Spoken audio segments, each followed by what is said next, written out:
Ever considered how a misplaced punctuation mark or a typo can cost a fortune? There are instances where it has, right? Absolutely. Take Lockheed Martin, one of the largest aircraft manufacturers in the world. In 1969, they had a major error that led to the loss of a $70 million contract. Wow, all for a typo? Well, it was a minor punctuation error. It was a misplaced comma in an important contract. As a result, the way the contract was understood changed, leading to a significant financial loss. That's an expensive comma. Indeed. It was a harsh lesson, but it does underline the immense importance of accurate business writing. You know, from my experiences in writing business proposals, even a minor ambiguity can cause a major misunderstanding, sometimes jeopardizing the deal. It's fascinating how writing, one of the simplest forms of communication, can either elevate or bring down businesses. It's a skill so crucial that many of us take for granted. And that's exactly why we're here today, to delve deeper into mastering competence in business writing. Through this episode, we would like to shed light on strategies to enhance written business communication, with great examples, tips, and exercises. Given how a misplaced punctuation can even sway $1 million contract, we need to stress the significance of good writing in business. But Olivia, what to you makes good business writing? On a basic level, Chris, good business writing is clear and concise. It conveys the message directly without any ambiguity. It's not about using big words to sound intelligent, but focusing on delivering your point in a straightforward manner without unnecessary fluff. It's not about overcomplicating things with jargon, then? Exactly, Chris. The aim of business writing should always be to communicate, not to overwhelm or confuse. While wider vocabulary has its place in literature, in business, clarity should always win over complexity. This doesn't mean that we dismiss the use of field-specific terminologies, just that they should be used appropriately. I agree. Business writing is an essential part of our professional lives. Ineffective communication can misrepresent a company's brand identity and even lead to lost opportunities. You're completely right, Chris. Good business writing reflects a clear thought process and shows respect for the reader's time. It removes any chance of misinterpretation and sets the right expectations. A correspondence filled with errors or unclear messages can potentially damage the reputation of the brand and lead to loss of trust among clients. Let's tackle some samples of business writing, shall we? I've got one here that's an absolute train wreck. Oh, this will be interesting. Go ahead. A recent email from a company says, "We hereby herald the product launch event for our latest innovative solution, empowering digital transformations across verticals." I mean, what does this even mean? I'm imagining someone staring blankly at their screen after reading that. Was this for an internal event? No, Chris. This was an invitation email to customers. The jargon and vague language here is just overwhelming. And the phrase, empowering digital transformations across verticalities, helps no one. It's neither clear to the tech-savvy, nor to those less familiar with digital terms. Well, do you have a better example? Glad you asked. This is a similar email invitation from another company. Join us for the launch of our latest product. It will drive digital change in your business. Simple, isn't it? Definitely. The latter message hits the sweet spot between too casual and unintelligible jargon. And that's the key, Chris. Good business writing isn't about sounding fancy. It's about being clear, concise, and respectful of your audience's time. You want your reader to walk away with a precise understanding of your message, not puzzled about what they've just read. Couldn't put it more succinctly. After reading the second email, one understands it's about a product that's going to help their business adapt to digital changes. These are excellent examples. Exactly, Chris. Clarity always prevails. So, Olivia, having compared different styles of business writing, let's now talk about maintaining consistency and flow. As an expertise in content development, any tips for our listeners? Great point. Consistency in tone and style is vital. You don't want to be formal in the first paragraph and casual in the next. This can be quite jarring for the reader. As for flow, your thoughts should be logically connected, guiding the reader through your message instead of leaving them confused. You should always ask, will the reader grasp my point in one reading? That makes sense. In presentations too, I've noticed that inconsistent data interpretation or conflicting numbers make it hard for the audience to stay engaged. Exactly. It's the same for written communication. Like your train of thought, each paragraph should smoothly lead to the next. To maintain a good flow, let's avoid abrupt transitions or deviations from the main topic. I can relate to that.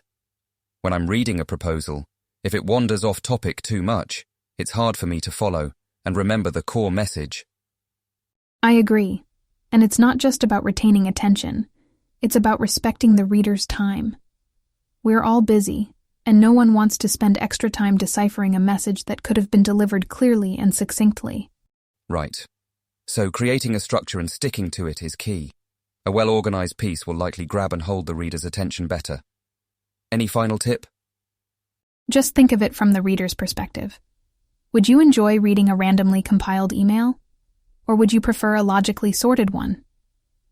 I believe framing our thoughts from the reader's viewpoint can help us overcome most writing challenges. Let's dive into common errors in business writing, shall we? Definitely. A good starting point. I've seen a repeated mistake in proposals: vague language, too much jargon, fancy terms. They don't enhance clarity. Instead, it muddles the message. Right, and that's a problem. If your reader can't understand your message, you've failed your goal. When I was in content development, we faced it often. I believe simplicity is the beauty of any communication, even in business writing. I couldn't agree more. Now, another bugbear of mine is lengthy sentences. When I read a proposal, if there are massive chunks of text, it's an immediate turn-off. Absolutely. Business writing doesn't need to be a novel.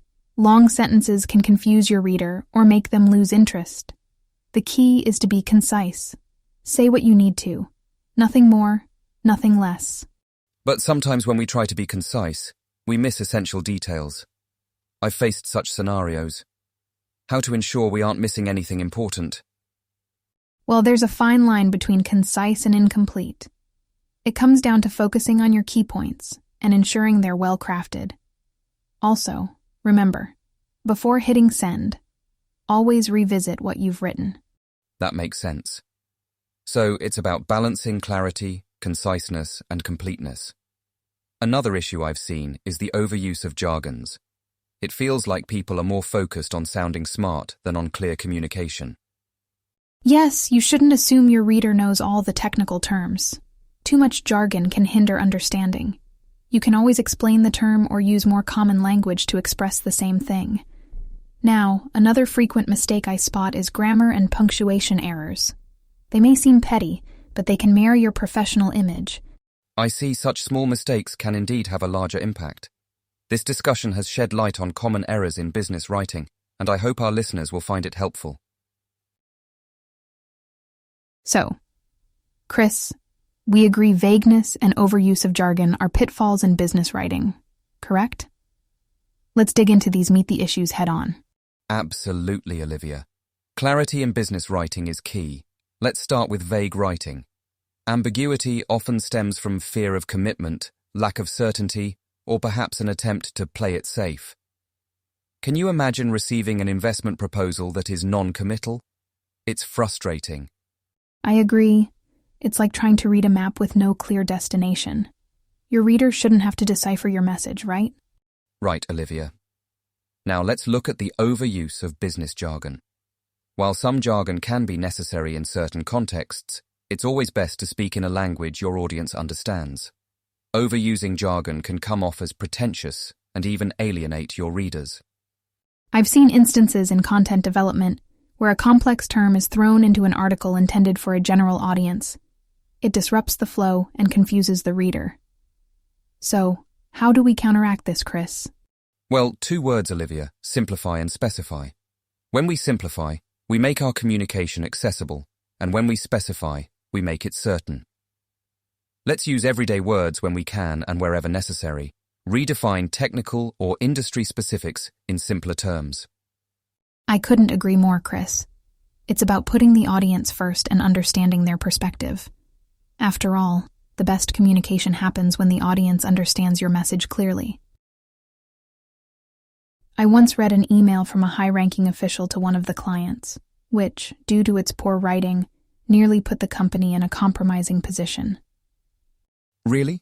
What happened exactly? So here's the scoop. The email was about a proposed business partnership, and it was laden with vague expressions and needlessly complex jargon. The overall message was lost in the verbosity, and the client ultimately misunderstood the proposal. As a result, they expressed their concerns about doing business with a company that lacked clear communication. Now that's a reality check, isn't it? Undoubtedly. A poorly written piece of communication can cause such a big dent. But what can one do about it? How can people ensure their writing doesn't lead to such misinterpretations? First, it's about practicing. The more you write, the better you become at it. Get feedback from your peers or use available tools to check for clarity and coherence. Second, keep your language simple and comprehensible.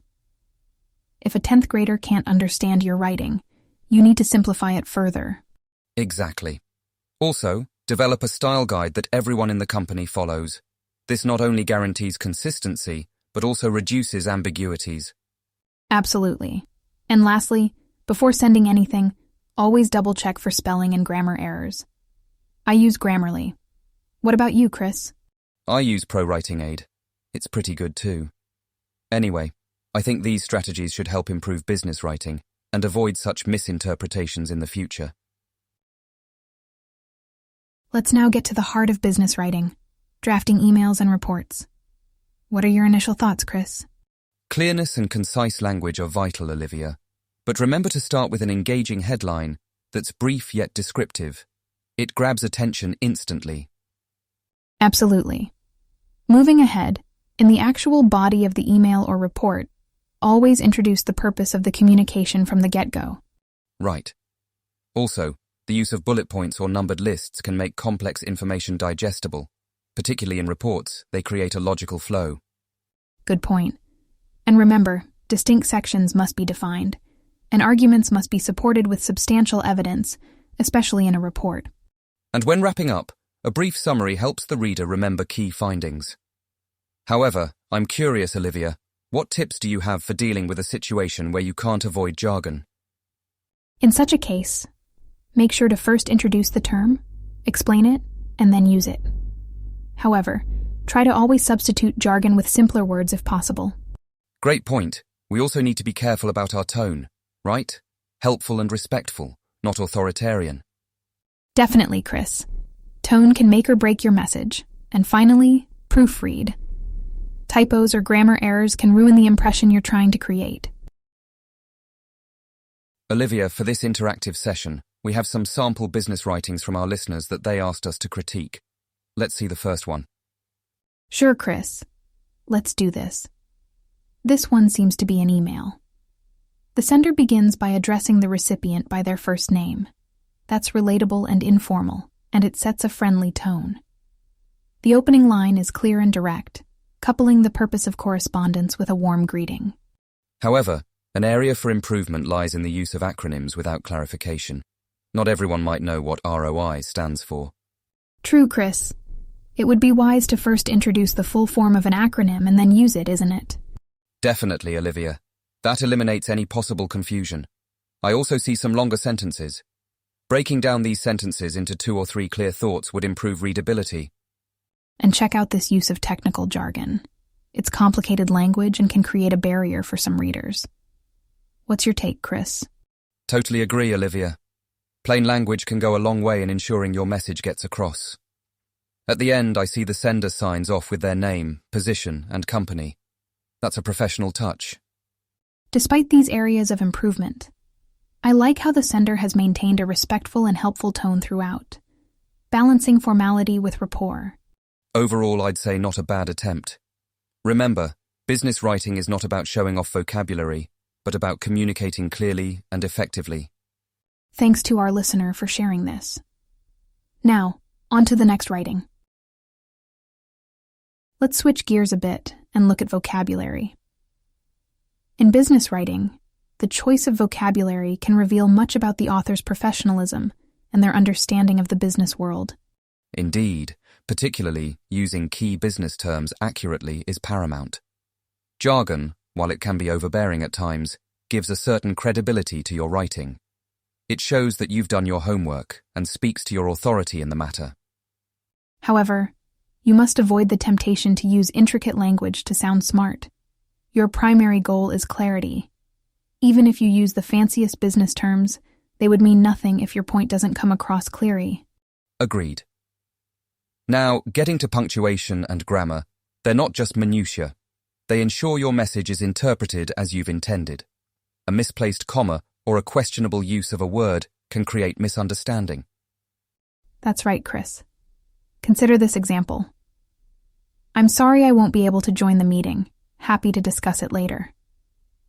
That comma gave the sentence a complete different meaning, as opposed to pausing after sorry and starting a new sentence. An important reminder. It might seem tedious focusing on these details, but they have weight. Overlooking grammar and punctuation is like serving a gourmet dish with a side of dirt. It distracts from the actual content and reduces credibility. Chris, you've put it so well. Ensuring meticulousness in your writing communicates respect towards your reader and your business. Isn't it amazing how a simple punctuation mark or grammatical rule can shape the entire meaning of a sentence? Like, let's eat grandma versus let's eat grandma. Totally different vibes, right? Exactly. In business writing, such details become even more important. You could, unintentionally, create a wrong impression about the company or cause misunderstandings. Oh, and not to forget the infamous "Dear Sir's" mistake. Many businesses have faced backlash for using this gender-specific salutation in their emails and letters. It's crucial to keep inclusivity in mind. Right, and the misuse of its and its. Its is a possessive pronoun, while its is a contraction of it is or it has. Not sure about you, Olivia, but seeing these interchanged in a professional document can be cringeworthy for me. Oh, Chris, tell me about it. And while we're at it, let's take a moment to talk about active and passive voice. The active voice promotes clear and efficient communication, which is so essential in business writing. Absolutely. Imagine writing, "The project was completed by the team," versus, "The team completed the project." The second one sounds decisive and confident. And confidence is key in business. But, Chris, what about those who struggle with remembering all these grammar rules? Are there any tools you could recommend? Great point, Olivia. There are several grammar checker tools available online. Grammarly, Pro Writing Aid, Hemingway app, to name a few. These tools can really help in improving grammar and avoiding common errors in business writing. Chris, polite and formal communication tends to be the hallmark of business writing, wouldn't you say? That's certainly true, Olivia. It's paramount for professionals to remain courteous and formal, both verbally and non-verbally. But we also need to strike that balance of maintaining professionalism without becoming overly stiff. Yes, that's a great point. An excess of formality can sometimes hinder the authentic communication we were talking about earlier. It's about being considerate without sounding robotic. Absolutely. And using inclusive language is also a way of demonstrating politeness. It's not just about saying please and thank you. Inclusive language? Yes, that's so essential. Like avoiding gender-specific salutations in emails, right? Exactly, Olivia. Using gender-neutral greetings like "Dear Team" or "Dear All" is a good practice. And this extends beyond salutations too. I noticed some businesses using casual language on social media channels and emails. What's your take on that, Chris? Well, it depends. A more relaxed language could be a good strategy if it aligns with the company's brand identity and the communication is still clear. But one should always maintain a level of professionalism. That makes sense. The goal isn't to clone formality, but to be sincere while maintaining professional standards. Yes. Being sincere and transparent will make communication more effective, even when it's formal. After all, behind every business communication, there is a person, and they deserve respect. Imagine reading an email that is entirely about the sender's accomplishments, Chris. Engaging or tedious? Tedious, definitely. That's a common pitfall I've seen in business communication where the writer becomes too self-centric. Exactly. That's why it's critical to remember that effective business writing isn't just about expressing our ideas. It's a two-way street, focused on engaging readers and keeping them invested. We don't just write to our audience, we write for them. Couldn't have put it better. Placing readers' perspective at the center helps us tailor the message. But Olivia, how can we ensure our business writing is reader engaging? Great question, Chris. One strategy is to use the you attitude. It's a writing strategy that speaks to the reader by focusing more on you and less on I or we. It's engaging because it addresses the reader's needs and interests. Okay, so instead of saying, I have completed the project, I could say, the project you requested is now complete. The latter sounds more engaging, doesn't it?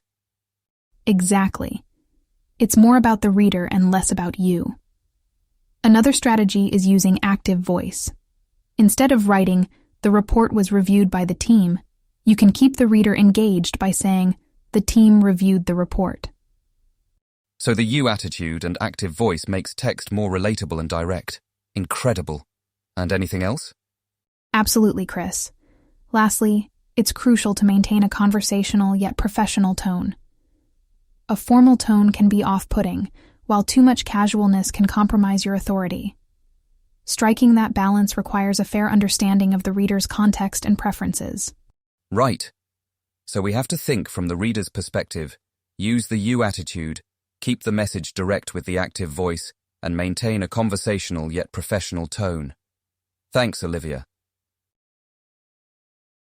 So speed with quality, it's a tough balance, isn't it, Chris? Certainly, Olivia, but the fast-paced business environment often makes it a necessity. Do you happen to have any practical techniques for this? Well, I have a few, Chris. One approach that I've found useful, particularly when I'm drafting emails, is to pre-plan my content. Even if it's just a simple outline, jotting down my main points and ensuring they align with my goals tends to expedite the writing process. And of course, it helps keep my communication clear. That makes sense. I've also found that setting a timer can really boost efficiency. Limiting the time I spend drafting an email forces me to focus and avoid getting bogged down in details. Oh, absolutely. And it's also key to remember that not every document needs to be a masterpiece. It's more about effectively conveying your message. Rereading and proofreading are important, but editing to perfection can be time-consuming. Recognizing when your message is good enough and moving on can enhance your speed dramatically. I couldn't agree more, Olivia. We don't necessarily have to be formal and exhaustive every time. There are times where brief and concise messages work better, but it's essential to match the communication style with your audience and purpose, isn't it? Yes, indeed. It's like learning to dance to the rhythm of each specific situation. Higher-ups may prefer a slightly formal tone, while your peers may appreciate a more direct and to-the-point approach. And of course, familiarity with business vocabulary cuts back on a lot of the time spent trying to articulate complex concepts. In a nutshell, good preparation, time management, maintaining a message-oriented approach, and a firm grip on business language seems to be the recipe for quick and effective business writing. Chris, it's strangely satisfying to almost finish exploring this crucial skill of mastering competence in business writing, isn't it? I can't deny that, Olivia. We uncovered a lot of aspects and practicalities around business writing. But, I wonder, how about throwing it to our listeners and getting some real-time queries? Yes, I believe there are a wealth of experiences and struggles out there. So let's hear them out, Chris. Hi, Olivia and Chris. I often struggle with maintaining formality in my writing without coming off as stiff or impersonal. Any advice? Great question. Here's the thing. In maintaining formality, think about the clarity of your message, your tone, and structure. Be direct and clear with your sentences. And remember, it's not always about using big words or formal phrases. It's about respecting your reader's time by being efficient with your words. I would add that it's not always about reducing formality. It's about striking a balance between formality and a relational tone. Think about it this way. Even in a formal context, you're still dealing with a human on the other end. So try to incorporate elements that denote respect and consideration. That can sometimes make the conversation feel more authentic. Hi, I often feel overwhelmed by business jargon and technical terminologies.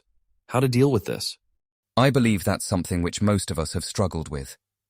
It's okay not to know every jargon or terminology, but when you come across a term you don't understand, take time to look up its meaning and usage. Over time, consider building your own glossary as a reference. I'd also say that business jargon is just a shorthand for explaining complex ideas. Don't let it intimidate you, and remember, a well-phrased simple sentence can be as powerful as any jargon-filled one.